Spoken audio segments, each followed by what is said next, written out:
another episode of Stoke Meter.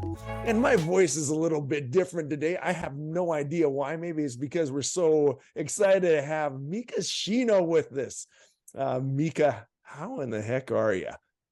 Great. Great. Thank you so much for having me. I'm so excited to talk to both of you. Thank you for the opportunity. Absolutely our pleasure. And I've got to give a background of how Mika and I met. I was at a convention, Expo West in Los Angeles. Or actually, it was in Anaheim. And Mika has a new company called Issei.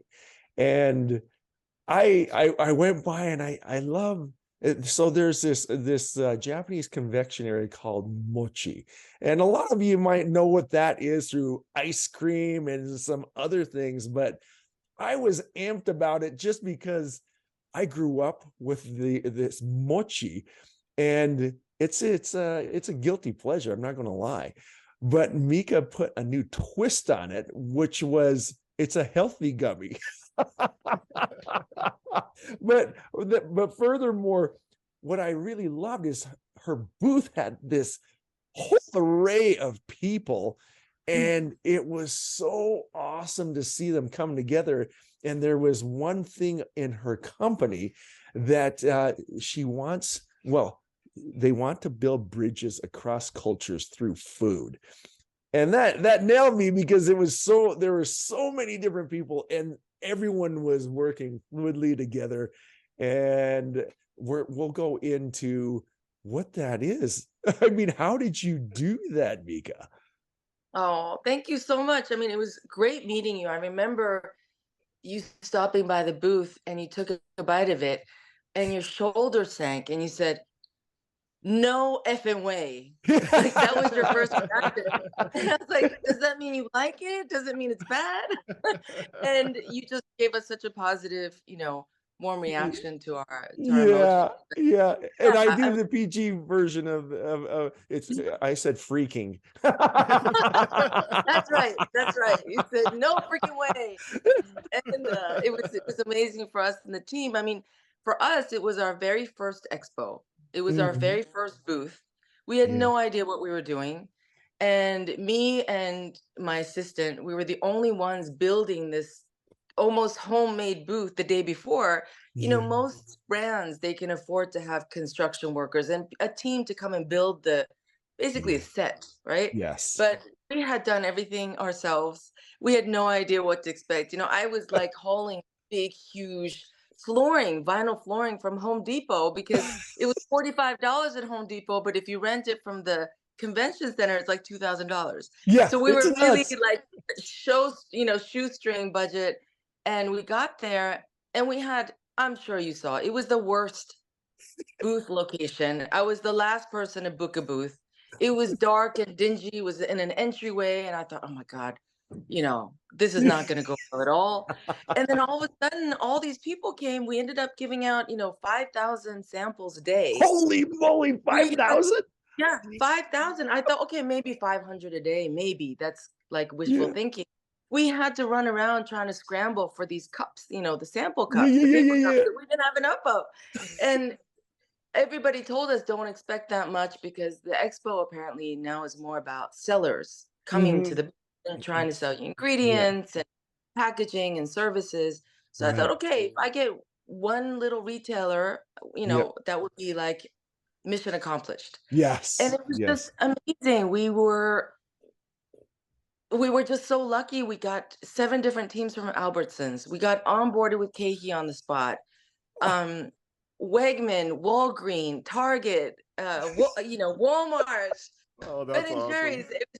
It was like, this really an American dream moment where Yeah. everything changes in a day. Yep. I had no idea that that was possible. So, Yeah. coming there with a completely new concept. We're the Yeah. first movers in what you Yep. mentioned, Mochi gummies. Yeah. Mochi is an ancient sacred food in Yeah. Japan. We make it for New Year's to bless the gods, and we make offerings to the Shinto shrines, and it's something that we grew up with as Japanese kids. You know, it's Yeah, really a yeah, very clean. It's just pounded rice, yeah, and a lot of times it's enrobing bean paste or ice cream or whatever. You know, but it's a very perishable snack. It goes yes, moldy after 1 or 2 days unless you sell it yeah, frozen. And yeah, that's why in America, this frozen ice cream came about, and it's very yeah, ubiquitous right now. yeah, But I started to have these ideas of coming up with a mochi candy because my kids, they love gummy worms, Sour yeah. Patch, gummy bears, all these junky, you know, gelatin-based foods. And I thought there's got to be a way to take the mochi and make it just as chewy. So I Yeah. started experimenting in my kitchen, curing it, drying it, doing 100, you know, flavors. And my kids love them, their friends love them, and their parents love them. And it just started like that. And one of the Yeah. parents works for Unilever. No, And no she way. came over and she said, stop everything and just do this. And that's how it started. But it was a very long journey. It Yeah, took almost 3 years to figure out, you know, how do you make something that's perishable into a yeah, shelf stable, clean, you know, healthy snack without all the junk and emulsifiers and stabilizer and chemicals. So yeah, that's kind of an overview of where I am today and how I met you, Maurice. yeah, So thank you yeah. so much for stopping by. Well, no, well, here's what nailed me because you said it was in a bad location. The way that you made it was just light and bright, but that big sign that said Issei. So for those of you that might not know what Issei means, it means first generation from Japan. And that caught my eye. And then when I looked at what it was mochi. I grew up and we every New Year's we pounded it and then we made it. And matter of fact, my nickname growing up, I ate that stuff until I was bloated. I couldn't even move. And so my my years all the way through elementary, my name was Mochi. Really? So every time someone calls Mochi, I'm still looking. So funny. Yeah, that's great. And it was an amazing thing though to see all those people come together. And I'm just wondering, how did you do that? Because it was such a confluence of people there. How did you bring everyone together like that? They were all so severely different. It wasn't like I went in and hey, there's a bunch of people from Japan selling this. It was so diverse over there. It was really cool to see and they were so motivated. That's the other thing. Their enthusiasm for the product was something that shined incredibly brightly. Thank you so much. Thank you. That means so much because, you know, for me, having never done this kind of food booth, I Uh, think the most important thing is the energy that you create and the moment that you create. My yeah, background is, you know, I was a music producer, I worked for the UN, and I produce events. And yeah, so I saw it really as a moment to connect with people. This is yes, why we didn't just give away bags. I wanted yeah, to give away pieces of mochi so that you had that interaction with everybody who tasted it and yeah, got the feedback. And the people on my team, they were people, you know, again, we just launched 6 months ago. So it's not like I have a huge team. yeah, I had my yoga instructor, my gym worker.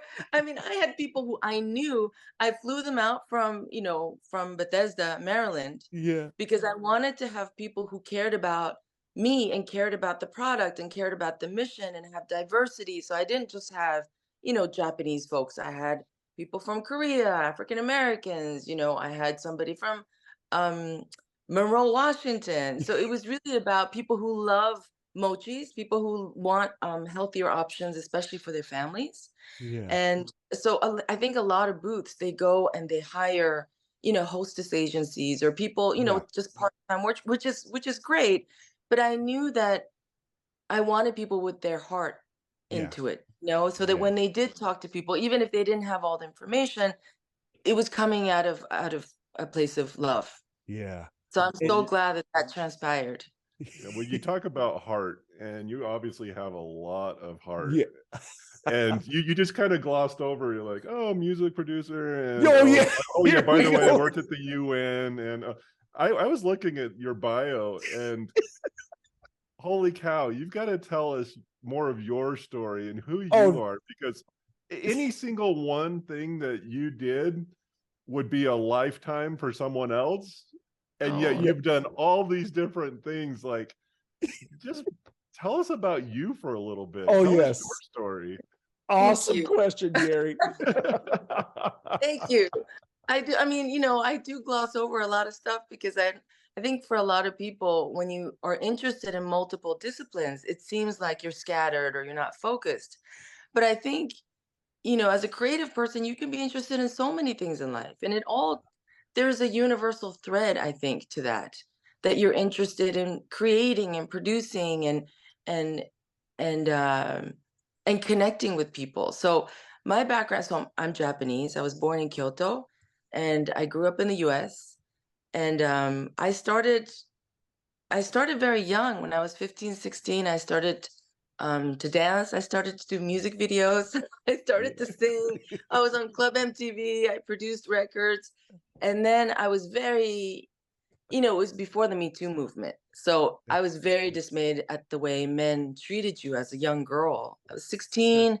I was a teeny bopper. I was doing music videos and really just, off put by the way you're treated as a girl on set. I did a lot of videos. I did videos with LL Cool J. This is really old school. Heavy D and the Boys. I did, Jody Watley, all these people, the Isley Brothers. But you're not really treated as talent. You're really treated as like an object. Mm, And I thought, I want to study. I want to know more. I went to university. I did my undergrad at New York University, and I got really into philosophy. mhm. And I moved to France, and I started to work for the UN there. So the United Nations Education, Scientific, and Cultural Organizations based in Paris.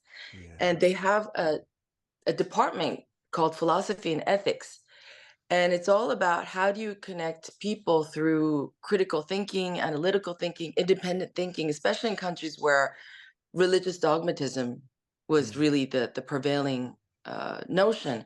And so I started working there and just met incredible people all over the world. I was able to work in Africa, the Middle East, Latin America, and it really shaped the way I think about people and connecting people, building bridges, yeah. and that vehicles can be different. It could be different languages, it could be music, it could be art, it could be food. And so every time I traveled and I did missions for work, spending time in Lebanon or Thailand, I would always go and do a little like internship in the kitchens of restaurants. And I Oh, would just beg local, little bodegas, can I just sit with you and see how you fry this fish or see how you make this curry paste? And I was just obsessed with food. And so at the same time, working with different policies and activities at the UN, I went to the Cordon Bleu in Paris, and I mm. trained as a chef because I love cooking, but I have this like incredible fear of knives because I cut myself when I was young. So I'm terrified of knives. So I thought, okay, if I train properly, maybe I won't be scared of cutting vegetables and stuff because I was always harming myself. So I went to Cordon Bleu and I wrote a cookbook because I had my son 14 years ago, and he was diagnosed with a severe liver disease that they thought it was this Mm, degenerative liver disease, and he was going to need a transplant and all that. And I started to become obsessed with the way we feed kids. So I wrote mm, this book. I worked with a pediatrician on different ways to boost brain growth as well as mhm. body growth, next development of children, because there's exponential growth between 0 and 3. Yeah. So this is a lot of different things, right? Yeah, A I lot like of it. different things. But so I spent 14, 15 years within the UN bureaucracy, Yeah. which I learned a lot, and again, was able to travel. But, you know, I think, have a very entrepreneurial spirit. I always want to do new things and create new things. And there's a limit to how much you can do that within a bureaucracy. Mhm, You know, yeah. you hit a Yeah. ceiling at a certain point, and the last couple of years before really leaving, I thought, I can't, I was miserable. I had to always Mhm. ask permission before I made a statement. I had to seek permission to get a budget to do new things. And it just became very frustrating. So Sure. I resigned, and apparently I was one of the youngest people to resign from a permanent diplomatic position at UNESCO. And there's this checkout procedure where you have to, there's a checklist of like 100 things, like you have to return your keys and you have to return your whatever bug for the garage and library cards. And you have to go through all these, it's like a Kafkaesque labyrinth of these basement offices of admin. You have to get signatures and stamps. Okay, now you're ready to leave. And all the bureaucrats were like, how could you leave? This is a lifetime position. You don't Yeah. pay tax and you could be, well off forever. And I thought, I don't want to be 65 and think this is all I did with my life. And Yep. I cruised and it was great and I lived in Paris, but I want to make something. I want to accomplish things. I want to I want to be in a different work culture. Right. I don't want to be miserable and asking for permission to speak up. And so that's really what pushed me to leave. And after I left, I started to work with Herbie Hancock because while I was there Yes. at Yes. UNESCO, I created something called International Philosophy Day. Yeah. And my idea was philosophy is boring to everyone, right? Nobody gets excited about philosophy. But if I invited thinkers from different disciplines, so astrophysicists and astronauts and musicians, and they are philosophical. I think anybody who's successful in anything, they have their own philosophy to what they do. And I knew that Herbie Hancock had this. He's really a thinker. I mean, he's a genius. And Yeah. could have been brilliant at anything that he did. And because of my music background, I connected with him and I invited him. He loved it. We talked about, philosophy of music and harmony and quantum physics and time travel. And we had this, big concert. And my idea was, okay, if you come to one of the boring philosophy seminars, you'll get a free ticket to this concert. And so it worked, and there was like a line, 3,000 people showed up, and there were fire, you know, police officers and firemen who came because it was so packed. And Yeah. so we did it every year, and every year he came back with incredible musicians, Wayne Shorter, B.D. Yeah. Bridgewater, Diane Reeves, and we had this phenomenal conversation all the time pre-show about what it means to be a creative force, right? And how it impacts humanity and how that can bridge cultures. So I think for me, whether it's music or food or, painting, it really is an opportunity to create those conversations where people can let their guard down, whether it's politics or language or territory, and really connect on a human level. So I think for me, Gary, I'm sorry that's such a long answer, but that's No, been it's I love it. a perfect. thread. And I've been lucky enough to work with, Herbie for 25 years now. He's godfather to my kids, and people like Esperanza Spalding and Yeah. Wayne Shorter, who just passed away, was a godfather to my son as well. I mean, so Wow. just learning from them, they're like Jedi masters. They're like Yodas, about anything. When you listen to somebody like Wayne Shorter, he's not talking about music, he's talking about life and Yeah. talking about you've got to take chances and you have to create your own, define your own future and not live by other people's scripts. I mean, Yeah. I learned so much from them and I'm still learning from them. So it's just been an incredible journey. Yeah. And I'm sure, Yeah. Gary, you're like, why did I ask this question? No, No, no. I you know what? It's so cool because I have all these lists of questions and you answered every one of them because of Gary's simple question. I love it. Well, I just think it's so awesome that you seem like a person. There's not enough room in the UN to contain you. There's not enough room in yourself to contain you. One of the things I appreciate is you say that, oftentimes people look at people that try different things as being scattered, and that's kind of looked down upon for some people. But yet, on the opposite side of that equation, you have there's a common theme in what you do. Like you said, it's like expand the mind, expand what we're doing, connect people, bring people together, like you said, whether it's philosophy, music, food. I mean, I like to eat. I love food. Maurice knows that I am a foodie. You wouldn't believe way. the amount of food that Gary could put away. Quality or quantity, I don't care. I love food, but if there's one thing I've seen is it's stuff like that that truly brings people together and Yep. starts the conversations and gets people talking on a common thread. And one of the things that you said is meeting people kind of where they're at, meeting them where they are. If you can't do that, there's no conversation. Yeah. So no, I appreciate your answer, because I think it really enlightened all of us as to who you are and why you do what you do. Yep. Thank you. I Thank you so much. Yeah. Yeah. Go ahead. Couldn't agree more. I couldn't agree more. As I was listening to your story, there's that inherent connection that you automatically feel to you. And when I was first asking you how you brought the people together, it's obvious how you brought the people together, because they feel that enthusiasm and that zest from you. You can't be contained. And in essence, you're a Renaissance woman. There's no doubt in my mind that those are the things that connect. I mean, you could have started out, I worked with Herbie Hancock. No, Gary had to dig on that one.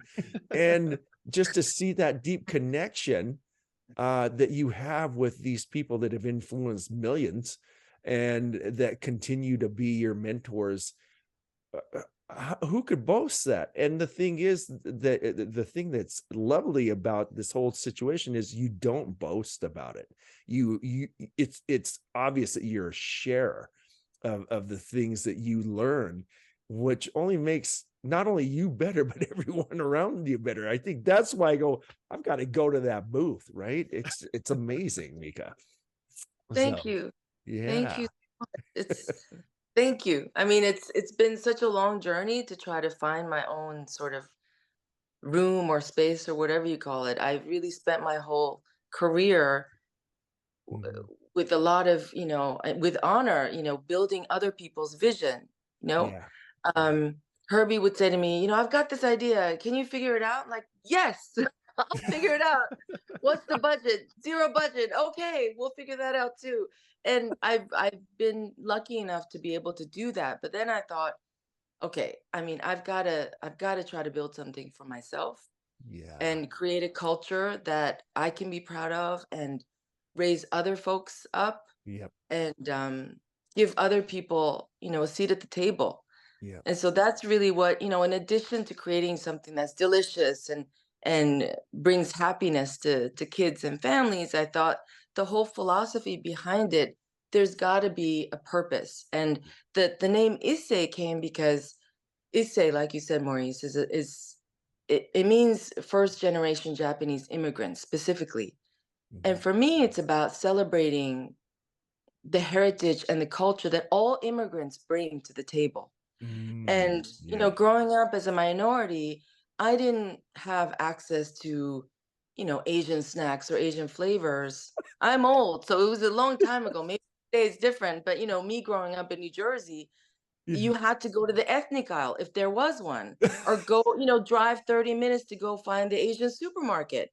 And Yeah. I feel like, you know, the fact that we, as this company that represents heritage and diverse Yes. culture, the fact that we're sitting next to Smart Sweets, which is the biggest candy on the Oh yeah. shelf, Yeah. as an Asian inspired snack with Asian flavor profiles and Yeah. Asian textures that's not dependent on gelatin, Yeah. it's huge. Just Yeah. that, just for my kids to see that, like, oh, this is a Japanese snack and it's right next to the main normal snacks, right? It's a huge deal for us, I think, as minorities and as immigrants. Yeah. And I think all immigrant traditions are valid. We just haven't had the opportunity to voice it out.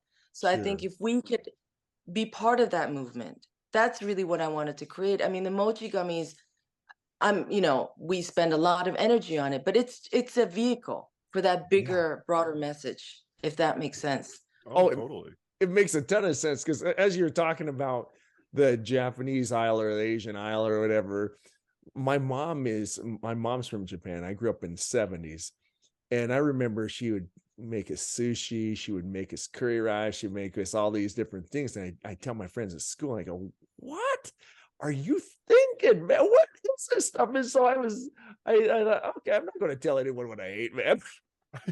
And then you come back a couple decades later. I left my hometown and came back. Hey, Maurice, you want to go to sushi? What? Right? And so it's interesting to see how these things start to percolate and trend. And it wasn't a forced or contrived thing. It's just all of a sudden chefs started putting in the fusion and everything like that. And it just goes on to show, to your point, that there are so many things that we can learn from all of the different cultures and such. And this wasn't the intent of how this interview was going to go, but if you really think about it, that it's a combination of Issei, of where you started from. I think it's very interesting how you had all these things in Paris and the United Nations or Herbie Hancock and everything else, but you return back to your roots. Isn't that cool? It's so true. It's pretty amazing. I never expected it myself, but when I was really thinking about what do I really want to do, how can I contribute? Yeah. It was just really being yourself, Yep. and looking into where am I from? What do Yep. I love? What do I want my kids to know about themselves, right? It really Yeah. came down to that. And I think, but I was able to do it because of all the experiences that I went through and everything I learned from all these amazing, opportunities of working with people and institutions. And it's it's a weird thing, Maurice. It's true. Just to go through all that and come back to where you started. So I'm going to Yeah. ask you both a question. Uh-oh. So, so what happened? I mean, how do we go from, when you're children, I mean, Maurice was in Utah, so there really probably Yeah. was an ethnic aisle in the supermarket.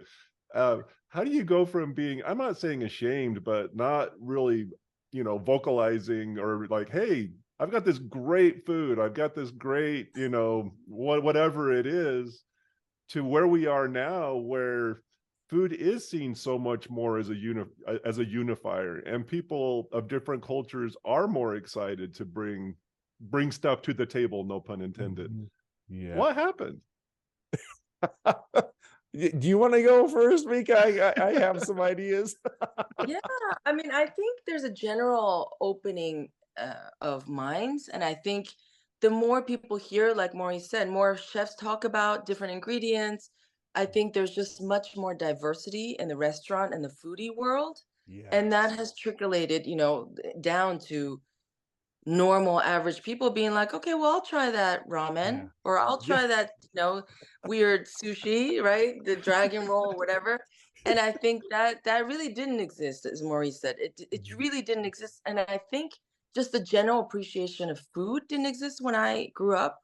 Mhm. I think Whole Foods changed a lot for the US, Yeah. and the way we see ingredients and our organic and where food comes from, Yeah. that awareness wasn't there either. So I Yeah. think it's a general awareness that's been cultivating and percolating, but Yeah. it really hasn't. I think today we're really seeing an explosion of entrepreneurs and Yeah. CPG founders being very proud and loud Yeah. about their heritage, right, Yeah. Maurice? So I think it's really been a gradual Yeah, movement. it really has. Matter of fact, I was when I was growing up in Utah, I never really thought of anything. And then I did a church service mission in Hawaii, and they I would always say my name is Matsumori, right? Japanese pronunciation. Well, first 18 years of my life, I was saying my name was Matsumori. Right? So I got to Hawaii and they said, no, it's Matsumori. And it was so funny because then I was introduced to all kinds of cultures and food and people who were completely comfortable with who they were. And it was an igniter of, man, there's a lot of things that I didn't realize that I was kind of fitting into. And it wasn't a rebellion or anything. And quite frankly, I'm very happy the way that worked out, because it was a process of self-discovery. It wasn't a rebellion or shoving it down anyone's throat, but it was that process of self-discovery made me appreciate so much more about my culture, about food, about everything that involved. And then it came back to open discussion of when I got back to the mainland. It was, man, have you tried this stuff called Loco Moco? And then you explain what it is. It's a Hawaiian thing where you have rice and an egg and gravy and a hamburger patty. sounds gross, but it's delicious. And then you get to share that with other people. And I think the magic word, and Mika, you even use it, is to share. It's not a force and contrive thing. Once you try to force, that's when people rebel against it. But if it comes from an attitude of sharing, my goodness, there's so many good things and that can come about of it. I mean, looking at your booth, Mika, again, it was about sharing. It was like, here you go. No, it was like, hey man, it's good stuff. Find it for yourself. It was nothing that was forced or contrived. And anyway, that's yeah. I didn't mean to get in any philosophical discussion, but that's okay. No, beautiful.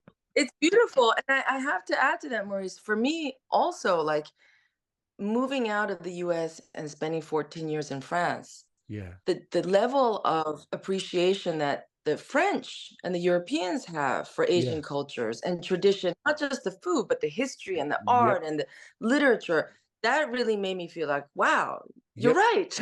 Yep. I should be super proud. And this is something amazing.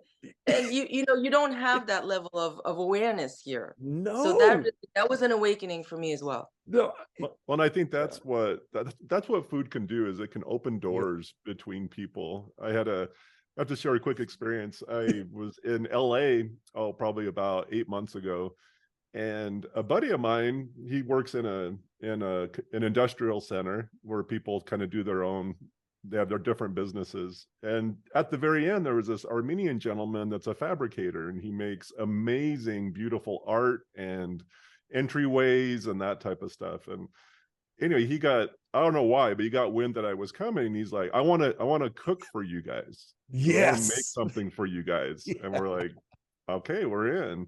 And so it was cool. I had my sons with me, and this gentleman, he goes by Sean, invites us over, and they set up their little traditional barbecue, and we have probably a 5-star meal in this little industrial complex up the back side. But the cool thing was, and I was talking to my sons about it, is it opened the door between two cultures. And it started the discussion. And first of all, I was like, what's your real name? Let's start there. Yeah, let's start there.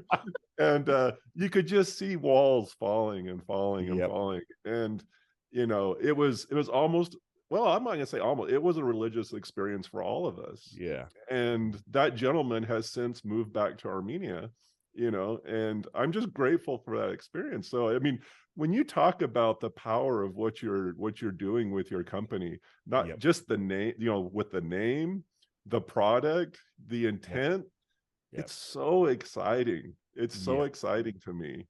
And because you're doing what was happening in that little industrial complex on a grand scale. And so I can't wait to see the trajectory of your company and what you guys are able I'm to pumped. do. I am so pumped to see so it. much.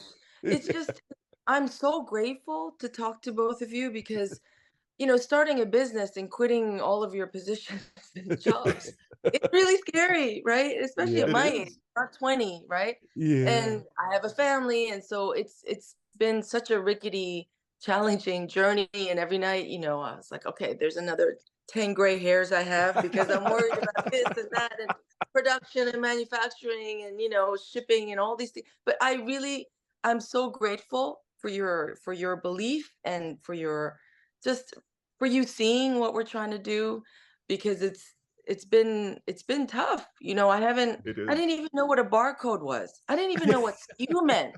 I'm like, what's a SKU? I mean, literally this, and we launched 6 months ago. Talk about not knowing anything.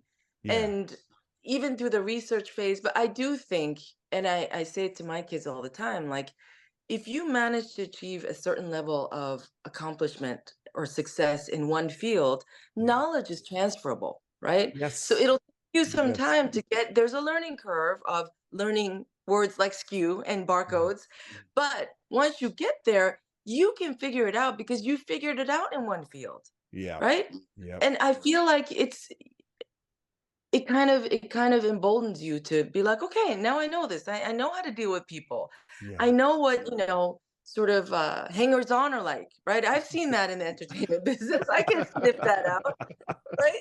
So you get wiser with everything that you try. I think it makes you stronger, even though you might not know what you're doing right now. I love it. Eventually, you'll Yeah, figure it out. I think the reason you're going to be successful is I've seen so many different people that have gone into the entrepreneurial world, Mhm. and some of them don't have that deep underlying reason for what they do. And Yep. if you don't have that, like you have in spades, it's so easy to get caught up in the minutia that just wears you down by 1,000 little cuts, you know, the shipping, all the little different things. Yep. So I think because you do have that deep underlying reason for what you're doing, Yeah. that's going to be your anchor. I That's think going to be so. what keeps you going. And that's what's going to make you guys successful, in my opinion. Yep. Thank you so And much. that and your resilience. Look at everything you've done in the past. You started a sound company, for heck's sake, and then you did another the baby food thingamabobber. And now it doesn't matter you get knocked down or not, you're going to get back up, and that's what I love, is that grit, absolute pure grit. And Thank Well, and one yeah. thing we see so much on, as we interview wonderful, successful people, is this, I don't know, I guess I could coin the term, excuse me, bilateral mentorship, where you have people that that mentor you, but you're Yeah. also passing that forward. I Yeah. mean, you're looking, like you were just saying, like, I can transfer this knowledge to Yeah. other people. I can get them where they want to go as well. So I don't know why we're just, I don't know. I'm just so excited for what you're doing. Well, I gotta have another question. This is very self-serving, but my daughter is a dancer, and she's in dance education in college right now. What would you tell someone just starting out? If this was looking back at you again, when you started your dance career and then moved in now some types of other things, looking back, what would you tell yourself? Wow. So yes, I did start out as a dancer. That was my first, I guess, my first trade. I don't know what to call it, but I was 16 and I was going to auditions in New York. I was taking the bus from New Jersey by Mhm. myself, auditioning. And I mean, I would tell your daughter, just go for it. Don't be scared. And don't, I think there's so many different voices, especially as a young woman. You Yeah. hear like, oh, you shouldn't be doing this, or you should go get a normal job, or you should have stability. Just go for it, because Yeah. whatever you do in dance, like I said before, that is going to make you stronger. And whatever knowledge you build, you can Yeah. build that, you can transfer that to anything else that you do. Yeah. And I see amazing dancers who are now surgeons, or tennis Yes. players who are doctors, Yeah. or, I mean, it's just amazing people. And I think starting with art is probably the most, it's a blessing. It's the most blessed life to be able to be a dancer and to create and to hone in on your skills. I would tell her, just go for it, and then just go until you feel like, okay, I'm ready to do something else or not. Yeah.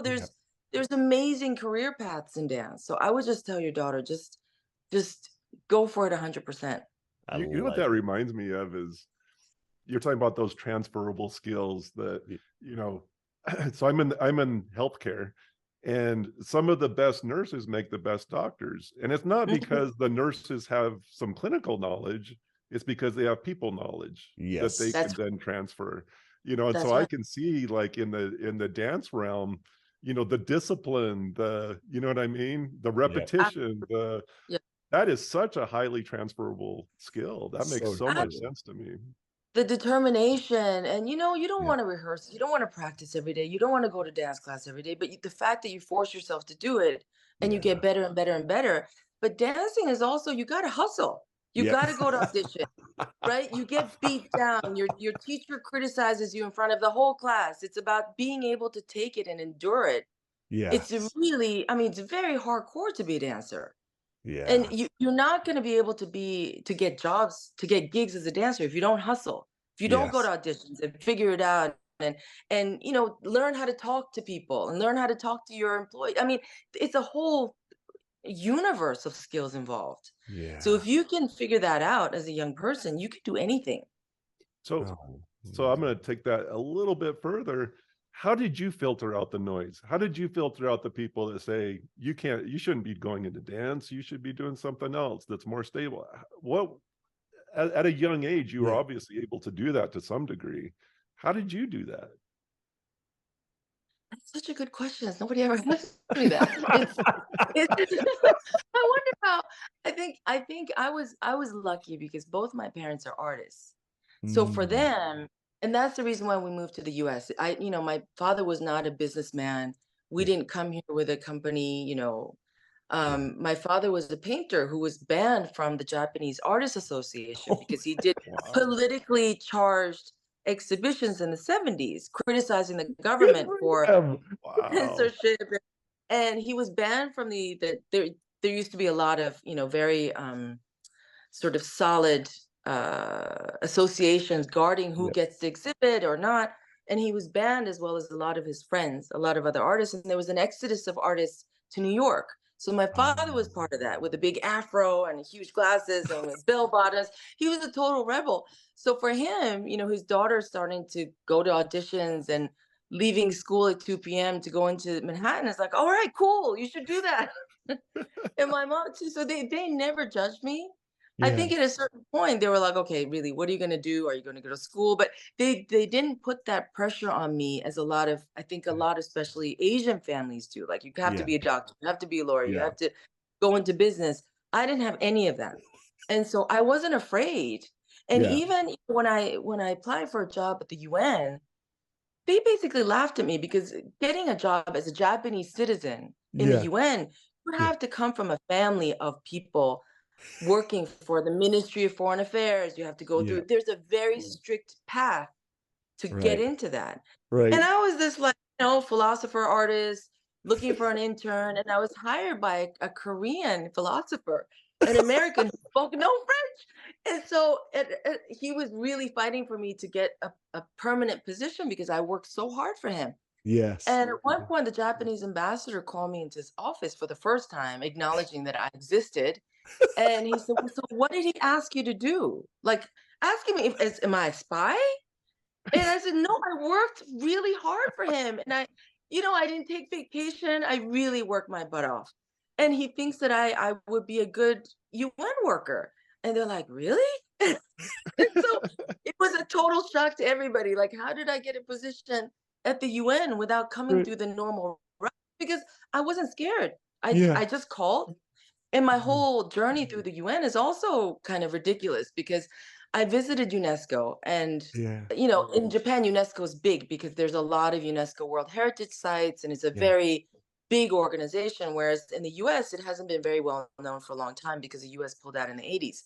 Yeah. But I visited the building, and I saw that there was this department of philosophy and ethics. And I was dreaming about, philosophy and studying in Paris at that point now. And the department was founded by Jean-Paul Sartre, who was this existential philosopher.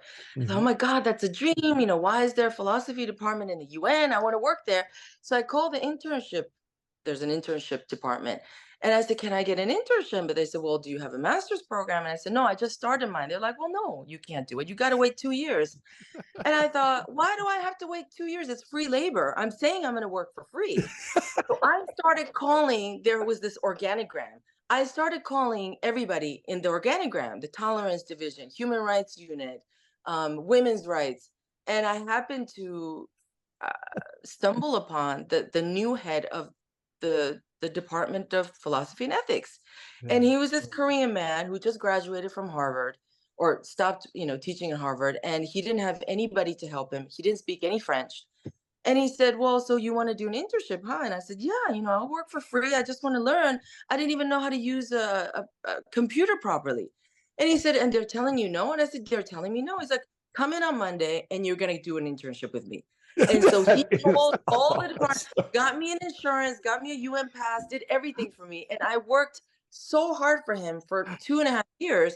That's how he fought for me to get a position. So talk about just, this is what goes back to being a hustling dancer. Yeah. You got to Yes. find a way. You got to get in the audition. Even if they close the books on you, you got to get in. Yeah. And that's sort of this hustler mentality that I got from being a dancer. So I'm sorry to be long again. No, so, well, this is Kinda the beauty. connected.